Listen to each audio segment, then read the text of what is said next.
So he came over to me, and then pretty much he was like, so how much would you like? And I said, can I have half of a scoop? I'm not trying to go overboard. He's like, all right. So he put it in my cup, and then it was time to drink. I did not drink the entire 2 1/4 of a cup immediately. I want to say I drunk maybe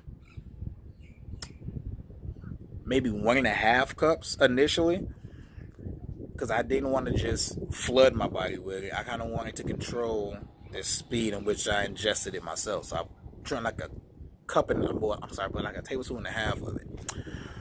And then I got into my meditative state, and I was transported pretty quickly this time. Pretty quickly, I immediately started seeing the shapes, the animals, the colors. They were just vibrant. The overall sense of love and everything like that. And I was really diving into that. And I open up my eyes every now and then, and I look around at nature. And I'm wowed by the beauty of everything. The trees, like every leaf was just gorgeous to me. And I had like 4K vision. I'm laying on my back looking at the trees, and I can see a leaf at the top of this tree in such vivid detail that it was profound. It was amazing. It was amazing. It was almost like even that little bit of beauty in a leaf was teaching me something. Like, everybody is beautiful, but if you focus on them and you see the qualities that they have, how often in life we just walk around meandering, phone to our face, we're not really looking and paying attention, just bumping into people. Oh, excuse me. You know what I'm saying? Like, but when you stop and you actually take it in and focus on someone's beauty, you see the inner beauty for who they really are. And that was the message I was getting by seeing every leaf. And like, man, that leaf is gorgeous. Like, wow, you know what I'm saying? Like, looking around and seeing lizards and ants just in their own wildlife, just doing whatever they do, and just having this sense of oneness with everything. Like, everything here has a purpose. Everybody is connected. Whether or not you realize it or not, we all are benefiting one another. So I was kind of wrapped up in that very great sense of the journey at that moment. And then, okay, so I think I'm going to drink the rest of the medicine now. So I drank the rest of the medicine, and then I told myself, I was like, I want to address my anxiety. And immediately I was presented with like this figure. I can't even really describe this figure, but I was presented with this figure, and I immediately just knew it was my anxiety. I just knew, like, I had this inherent no, like, that's what it is. And I just started screaming at it, just yelling, just get the F out my life. Like you are effing ruining everything about me. Like, I know a little bit of anxiety is good, but what you're doing is torture. And I'm letting this entity have it. I'm just laying into it. And then as like my rage is building up towards it, it kind of just like just like faded away. And I had like a very calming feeling after that. Like, a weight was lifted off my shoulders. So I kind of took a deep breath. I opened my eyes. I admired the physical beauty of nature again for a while, and then I closed my eyes and I returned to the classroom, because that's the way I view it. Like, when you're on the medicine and you're in that meditative state, you're in the classroom. Like, that's what the medicine does. It's like it opens a classroom inside your head, and you're sitting in this classroom. There's nothing but you and Mother Ayahuasca, and you are attacking whatever mental ailments you have to address. So if you have stuff you never grieved about, things you never addressed, things you felt like you packed away very well and that they were unreachable, she will pull out that box and sit it on your desk and say, are you ready to learn? So when I say classroom, I'm talking about inside my head with the medicine. So after that, so after I closed my eyes again from looking at the trees and everything, I was like, I want to know about my relationships. Like, how can I fix relationships in my life? And and the medicine immediately took me to a situation with me and my son. It actually happened. Sorry. Hold on, get a little drink real quick. It actually took me to a situation that happened very, like, not too long before I left for the trip. We had went to the park. It was me, my son, my daughter, and my wife. We went to the park, and he was running around playing, and like most kids, he tripped. Oh my goodness, I think this pollen out here is getting to me. But he tripped at the park, and he scraped and he scratched up his elbow pretty bad, like all the way down to the white meat. So he comes up to us, and first he's holding it together, like, yeah, I feel. And then he just starts like boo-hoo crying and just, like being hysterical and things like that. So I immediately just like, you know what? Like, come on, toughen up. Like, you too big to be doing that. Like, it's just a cut. Like, come on now. Like, stop all that crying. So my wife was consoling him. And I'm like, come on, babe, don't do that. Like, don't console him. Like, it's just going to make it worse. Like, and it's showing me all of this inside my head as it's going on. And like, it literally took me like back to that moment. Like, I'm pretty much like watching this play out like a movie inside of my head. And then it was like, I just knew after watching that, it was like, don't emotionally bottle up a child. Like, if a child has to express emotion, let them express emotion. Like when you teach a child at an early age to bottle up their feelings and things like that, they take that into adulthood and they bottle up their feelings, and they feel as though they should never ever let emotion show. And then right when I had that realization that that's what it was trying to teach me and tell me, it then showed me situations from my childhood where I might have hurt myself or something affected me to the point of I needed to cry. And my dad was like, toughen up, big man. You got it, man. Toughen up. And then that brought tears to my eyes, because I was like, I'm passing on to my own son inherently what was done to me as a child. And as of this past year or so, I had to come to a realization that I'm human. Like, I build up a wall so much that I don't show a lot of emotion. Like, yeah, I'm a happy-go-lucky person. Everybody knows me. But if I needed to grieve, or if I just feel like the regular world is crushing me, I'll just put my chin up and I won't show no emotion. I won't just let it out or nothing. So once it showed me that and why I was the way I was towards my son, like, it was a very emotional thing. Because when it forces you to look at yourself and the way you handle situations, it's not judging you, but you feel emotion on such a deep level. So when I'm watching this scene play out with me and my son, and I'm telling him to stop crying, basically frozen, conceal, don't feel. When I'm telling him to do these things, I'm feeling shame. I'm feeling anger at myself. And it's not like the shame or anger that you would feel like if someone at work made you mad or your spouse made you mad. When you're on the medicine and you feel these emotions, the best way to describe it is you become that emotion. So if you're happy, every fiber of your being is happy. You're experiencing bliss. Like, you're not just happy, like happiness and bliss is pulsating through you.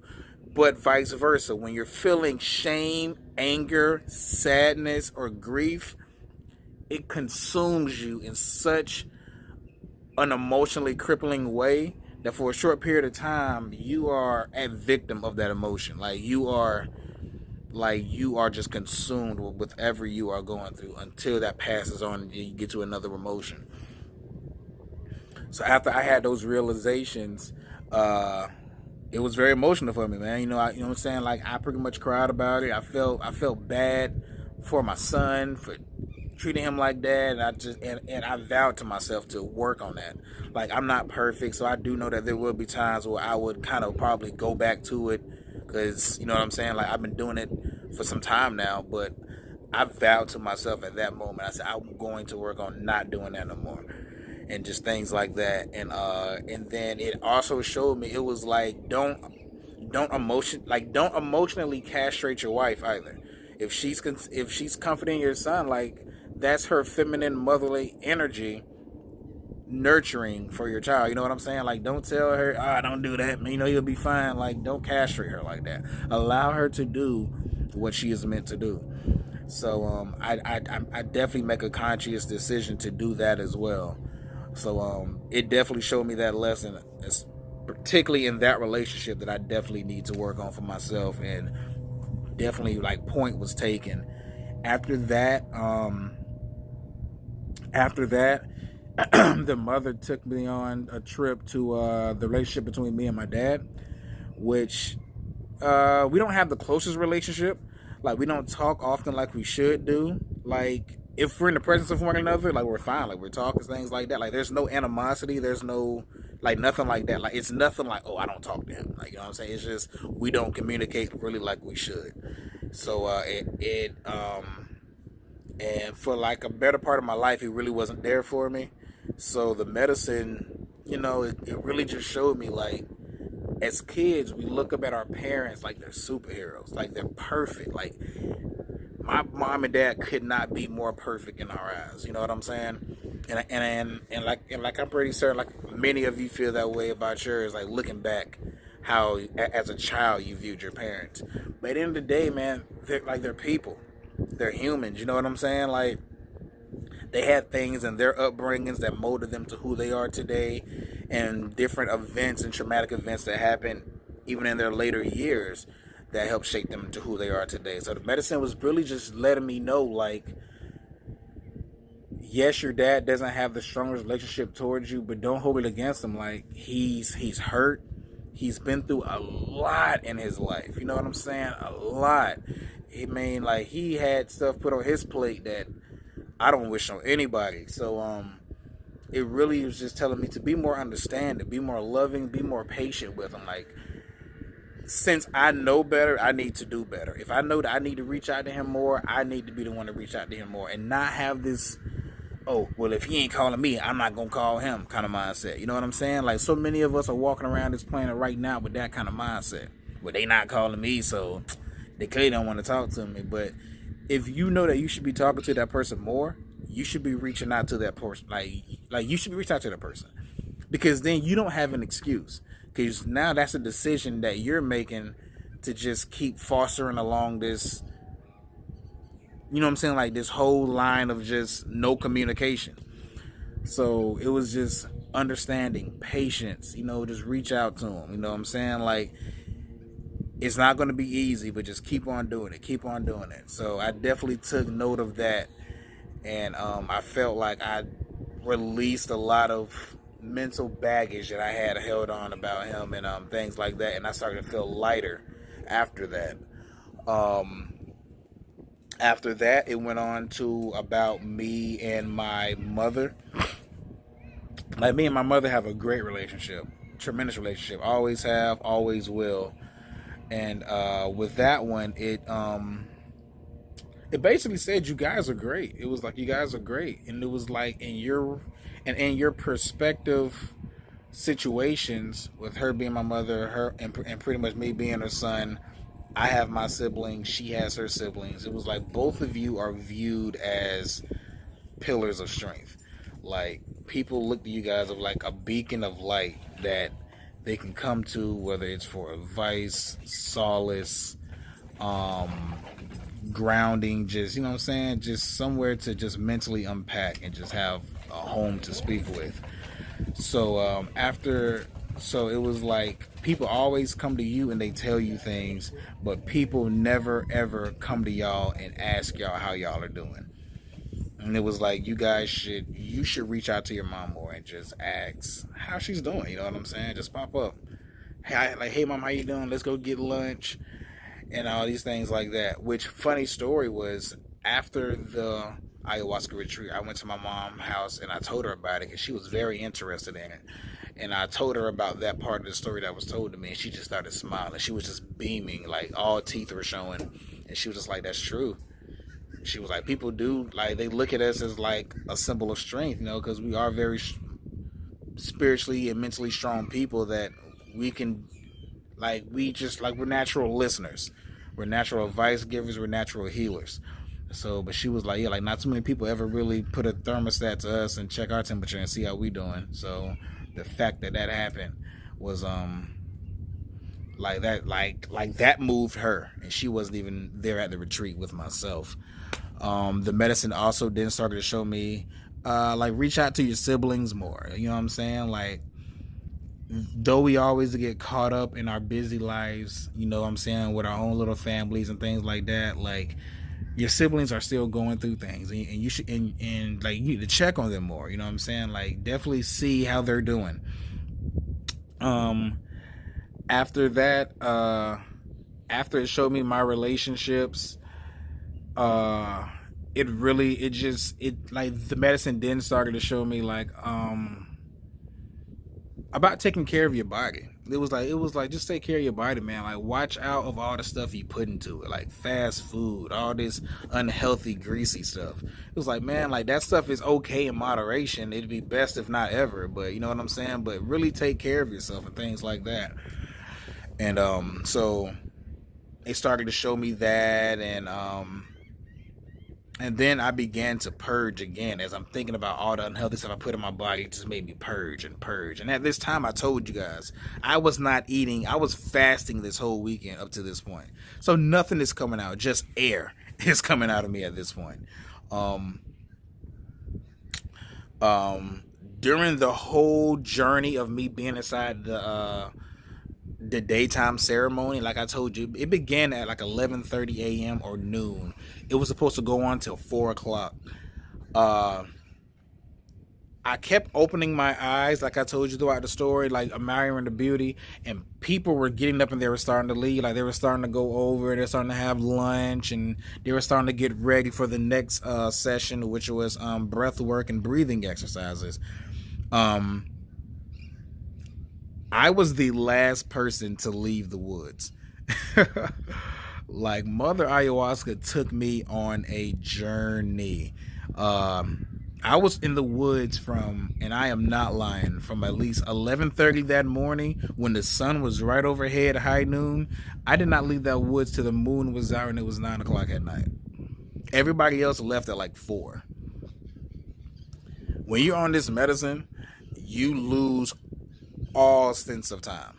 Time doesn't even exist no more. You can close your eyes and you can be in this state and you can swear you only been there for like 10 minutes, and before you know it, you've actually been gone for like 4 hours.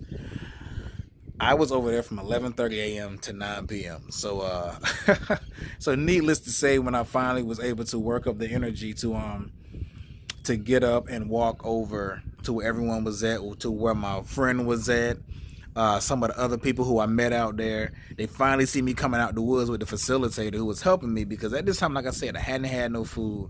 I'm coming down from the medicine, so I'm kind of wobbly and woozy a little bit. So she's aiding me back to where everybody's at.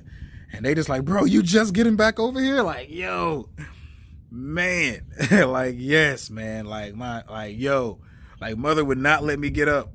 Like, that medicine was showing me so much stuff.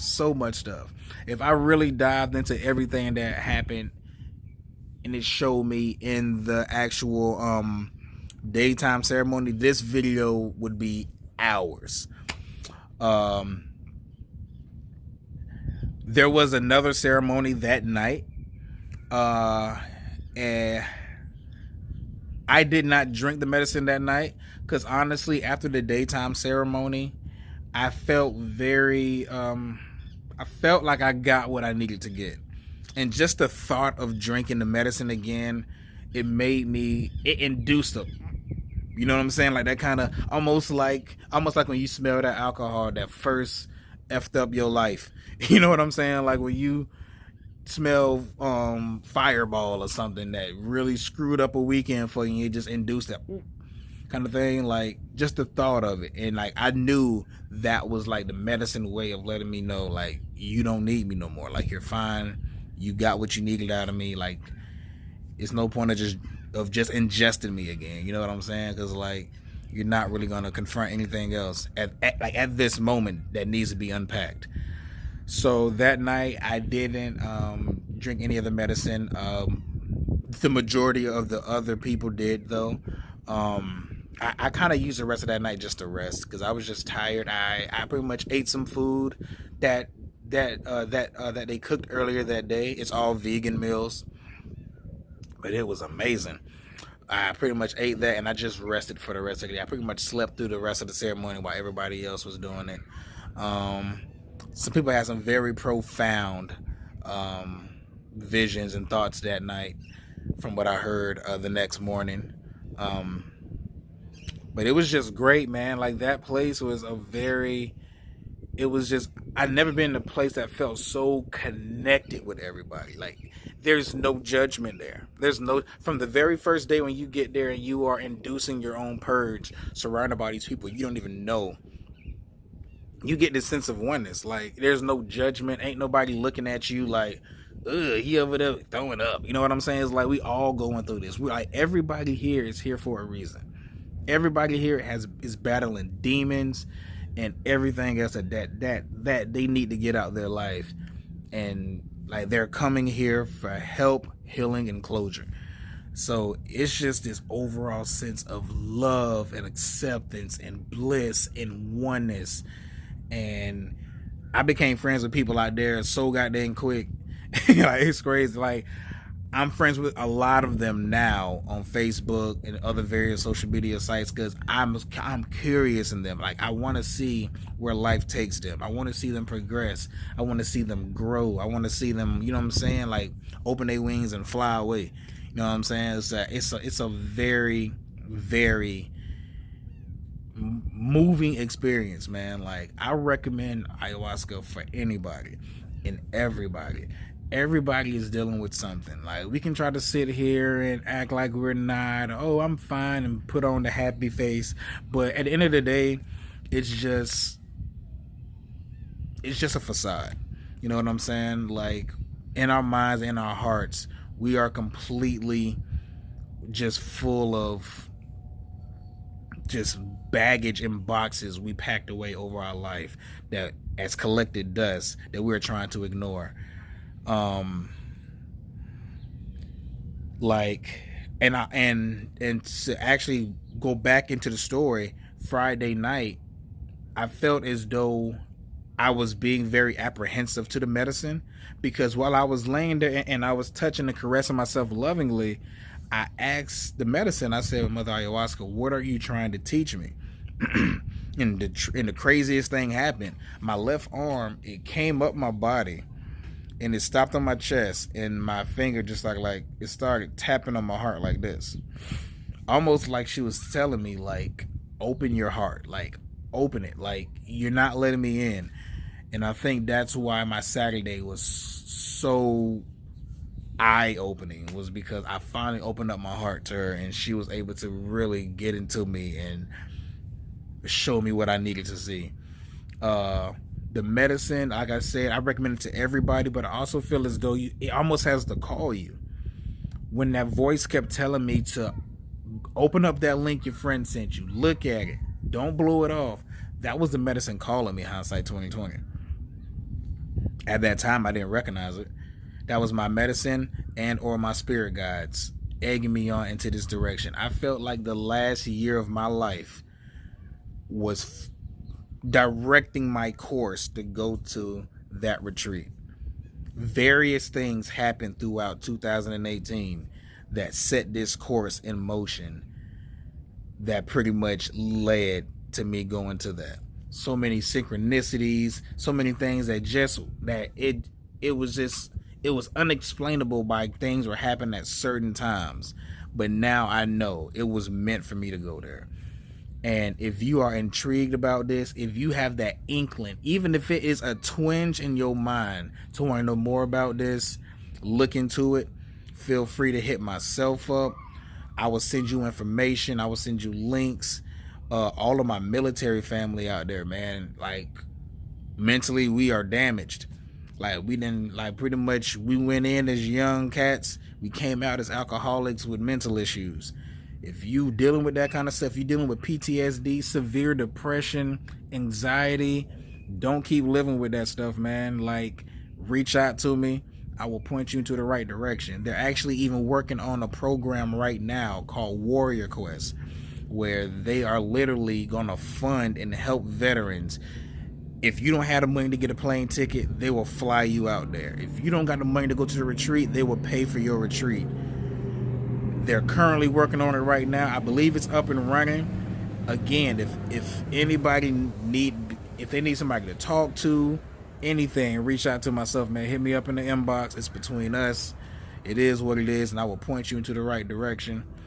I hope this video was enlightening to you all, because it damn sure was enlightening to me, man. I feel like my life is back on the right course. I feel as though that the mother ayahuasca showed me what I needed to see and showed me how I needed to fix things like that. So peace, love. I love all y'all. I hope you enjoyed the video. If you have any questions, drop it down in the comment or DM me. And that's all, folks. I love you all.